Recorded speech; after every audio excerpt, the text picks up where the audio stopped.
very much. Start the car. If you are able, could you stand up a second, please? Thank you. Thanks very much. Cheers. Okay, so just be a bit dog, shake it off, stand up in your tiptoes, have a little bit of a stretch out.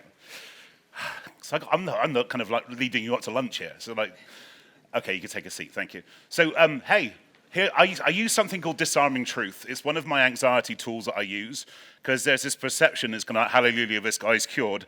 Absolutely not. I manage my stuff daily to varying degrees of success like everybody else does. And one of those tools is to use this disarming truth, is telling people what's on my mind right now. And here it is. I'm not going to stand on that stage for fear I may fall through it. When you tell people the truth, which we're not used to doing a lot of the time, it gets it off of you, and suddenly everybody wants to support you. Unless you're showing the world your true self, how do you expect it to engage with you on your terms? I'm an inspirational speaker on the lived experience of mental health. First question, yes, it's a job. I promise you it's a job. It's been my job now for 8 years, sharing my experiences of mental illness and mental health challenges to help increase engagement in the initiatives and solutions that are out there already. I am not a coach, counselor, or therapist. You would not want that, trust me. Far too empathic for that stuff. I just take on the vibe whether I'm talking to. But for me, the gap is the engagement. And given the subject today, over the past few years, the things that really impacted us to start with, and it's been mentioned already, community, commonality, and connection were the first things to go those first few months in March 2020. But there's been a longer-reaching impact.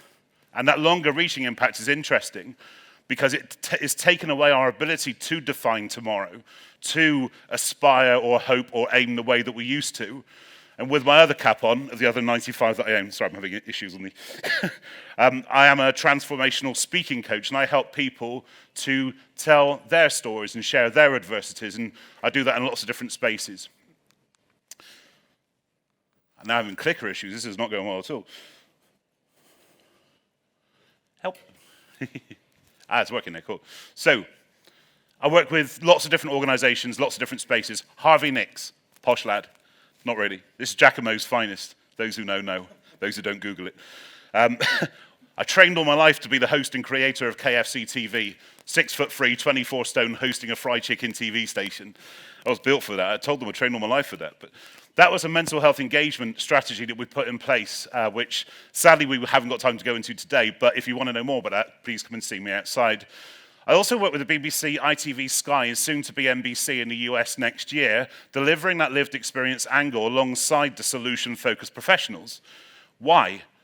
Because as humans, we find it easier to engage in lived experience, in stories, in humanity, than we do with solutions. We don't want to be fixed. We do, but we don't want to be seen to be fixed. And I think therein lies the challenge. We know that to be true. When's the last time you gave somebody a fantastic piece of advice? Did you do it yourself? Did you? No, you didn't do it yourself. We don't do these things.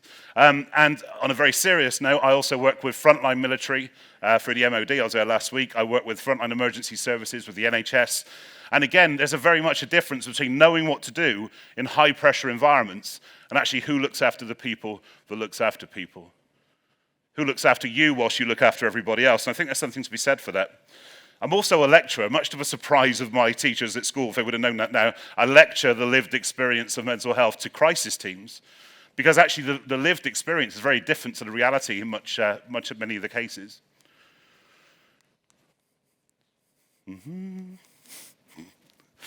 My business is called Forging People. The reason why it's important for today, but I think in life we can either choose, and it is a choice, for our adversities and our challenges to negatively impact us for the rest of our days. It can absolutely define us, or actually we can choose for them to forge something better, to forge something beautiful, to forge something powerful, something that wouldn't have existed without you going through your stuff in the first place. And for me, that's kind of where it all makes sense. That's the sweet spot, when you can start to use your adversities in a very different way. I do believe in the power of transformation through speaking.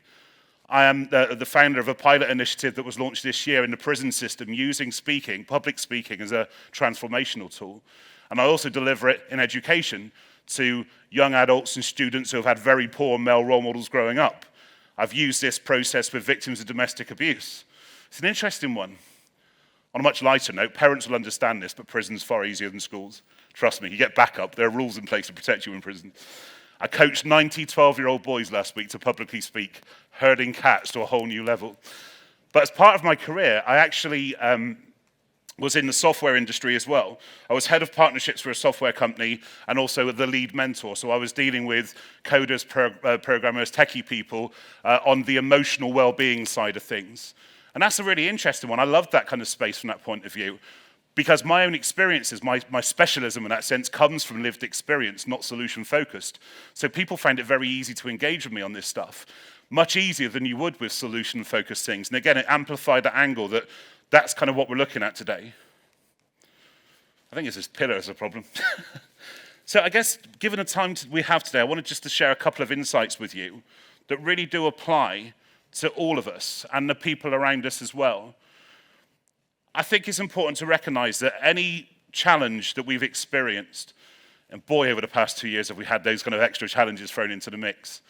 If anybody feels a little out of sync at the moment, if somebody feels a little bit kind of not in a great place right now, it's going to be down to one of these three things. Your conditioning, your formative years potentially, your environment, we become a product of our environment, your narrative, how you speak to yourself, what beliefs you're reaffirming, and also your perspective of the world, which can be defined by many things. I want to give you a little example of each of those things if I could. It's not just about our own individual conditioning. We need to look at the global consciousness factor. It's already been mentioned today once, actually, which is refreshing to hear. We do tap into this global collective. I have clients in Ukraine that are dealing fantastically well with the direct conflict going on outside their door right now. I have clients in Poland, after the recent news that came about the missiles going over the border, who I touched base with, and I actually said they're not dealing with it so well because they're dealing with a threat of direct invasion. And as already been mentioned about his 3 dots today, very often it's the fear of something causes far more anxiety, far more stress than the actual thing that we're worried about, the actual closure of a situation.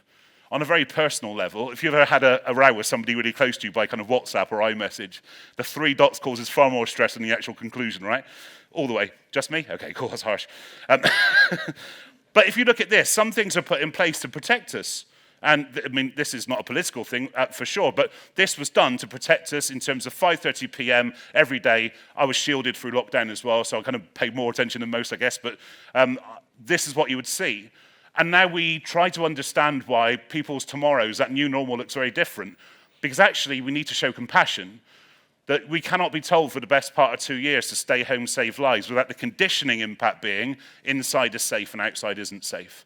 And that's why we need to be fully understanding of where people are. But also, given the areas that I work in, I know that home isn't safe for a lot of people, let alone a happy place. It's not a safe place. So work is their refuge. And knowing this means that we can take a compassion-led approach. I think it's important to recognize. This comes from NLP, Neuro-Linguistic Programming. Big subject, can't cover it in a minute, so read up on it. The closer you are to something, this is about perspective, the closer you are to something, the different it looks. The elephant in the room, pardon a really bad pun, is that we live in a very passive-aggressive society. There's a lot of strong opinions with a lot of platforms to share those opinions on. So now more than ever, again, it needs to be this compassion-led approach, but understanding where that comes from. If you are right up front next to a massive elephant, all you see is a leather wall. There's a quote from NLP that says that the map is not the territory. Fans of the Matrix will love this. That your truth, your experience of the world isn't necessarily the truth. It's your truth, but it's not the truth. Why is it that somebody that's struggling with anxiety right now could be seeing danger everywhere? In the same room as somebody that's not seeing danger anywhere. They feel confident and strong and happy. They're in the same room with the same people, same speaker, same temperature, everything. The one thing that's different is their experience of the world. But for me, that kind of makes sense. That's a great thing. That's a liberating thing to know that we have an element of control over our experience of life, personally and professionally. But your map is not the territory, and very often we get caught up in that, especially around big emotional subjects.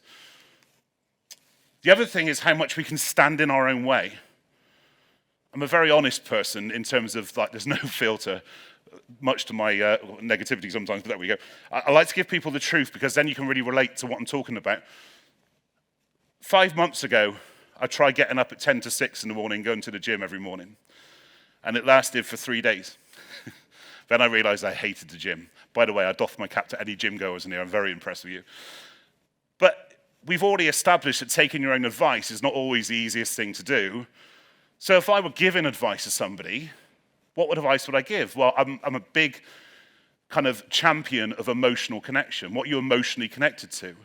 There's a sweet spot between something that's good for you, something you choose to do, and something that doesn't feel like a chore. So for me, it was swimming. I loved swimming growing up. Why don't I go swimming anymore? Bottom line, I didn't want to get this out, semi-naked in front of a room full of strangers. It was body image, all it was. The narrative was keeping me in that belief, and whilst I was there, nothing was changing. So one morning, I turned right for the swimming pool instead of left for the gym. I took my clothes off, not all of them, that'd be weird. Got in the pool, and nobody cared. And not only did they not care, I found a new community of people that are like-minded, and we say mornings to each other, and it's a nice thing to do, and I'm 3 stone down, and I'm enjoying it. And there's a sweet spot for everybody. But make sure that your narrative isn't standing in your own way. I guess the thing I really want to get home today and to finish on in that sense is that whatever adversity that you're facing in life, personally or professionally, anybody who's been through the counseling or therapy process will know this. Not going to ask for a show of hands, that'd be a really weird high five, wouldn't it? Woo! Go therapy. But you'll know that the toughest thing to achieve, but the first thing that we need to achieve is acceptance. To fully accept that everything that you've ever been through before, everything that you've ever seen, done. I was at a conference in Manchester last month and I actually said anyone you've ever done. I think that was a Freudian slip. But everything that's gone before has led to exactly where we are today in this room altogether. That is the undeniable truth. The problem we have, unless we reach acceptance, we build a future based on fear. So given the very short time we have today, if you've been hurt in a relationship before, you'll ring-fence relationships from your agenda ongoing, and therefore you cut off opportunity. You cut off growth. Your tomorrow looks a lot darker than it would have if you were going on the principle that it's what you do next that counts. That's where we need to lie. To reach acceptance is crucial. It gives you momentum where you feel that there isn't any. And that has been the most damaging impact of the pandemic. Our ability to aspire and grow and thrive and set goals to define tomorrow. Survival is how long can you stay there. So if you've worked out you're in a place that you don't want to be, how long can you stay in that place? And to some of the audiences and people that I work with, that's a life and death question. How long can you safely stay where you are whilst you sort this stuff out? And that gives you a time scale. The final piece of the jigsaw is evolution. To put into practice everything that you've learned before, even the perceived failures, and go forward with a new identity. The problem you have is we have a very poor relationship with change. We automatically assume change will be negative and it's going to happen at us. If I said your boss wants to see you in the office straight after this, who thinks great pay rise? We're all expecting the worst all the time. We think it's going to be at us only. We need to start to recognize that. It's the same with mental health. People will say to me, Nick, I have mental health. Yeah, absolutely you do. 100% of us have mental health. Whether it's good or bad, that's a whole different thing. It's also a million miles away from mental illness in that sense. For me, mental health is a muscle, not a stigma, something we can exercise and nurture and nourish and care for every single day to give ourselves the best chance to be smarter, stronger, happier, more successful, what those really subjective terms mean to you. But using this process gives you a 3-step process to define your tomorrow, but define it on your terms. Because if you're not living a life, having an education, running a business, having a career on your terms, whose terms are you doing this on? That should hopefully scare you enough daily to keep developing and keep pushing yourself. And the final point I want to make is this. Very often the reason why we find it difficult to engage in mental health issues, mental illness, for example, is that we automatically assume the need we need to fix people that come to us with a problem. Or if it's too intense, we run away, we hide. For me, somewhere in the middle is the truth. It's to acknowledge how we can help people, but also how you can't help people too. Self-protection is crucial. Being selfish in that sense is crucial. Without getting too heavy about this, because I am wrapping up, but I want to make sure that the point is actually made. I had 2 friends who went through the same situation in life. One of them chose to take his own life. The other one decided to create a foundation to raise money and raise awareness. Why is it that the same energy that could destroy us, that could destroy you, is the same energy that can be the positive catalyst for change? It's about how we harness it. essentially it's when people lose hope or the hope of something better that the world becomes quite a dark and dangerous place for a lot of people. That's the point we need to catch people, to give people hope, but that's it. Your role isn't to fix them. That's not us. If you have trust and rapport with people around you, which I've been assured you're all decent people, so I'm assuming you absolutely have, you'll have more rapport than the actual medical profession. Isn't that crazy? No longer do we have a familial relationship with our GP. I don't even know who my GP is, and my surgery closed 4 months ago.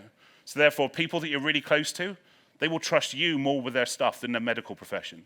So there is a huge responsibility here, but it's not to fix them. And I think that's what I want to leave you with, is just to give people that hope of something better, so when they start to define tomorrow, they define it on their terms.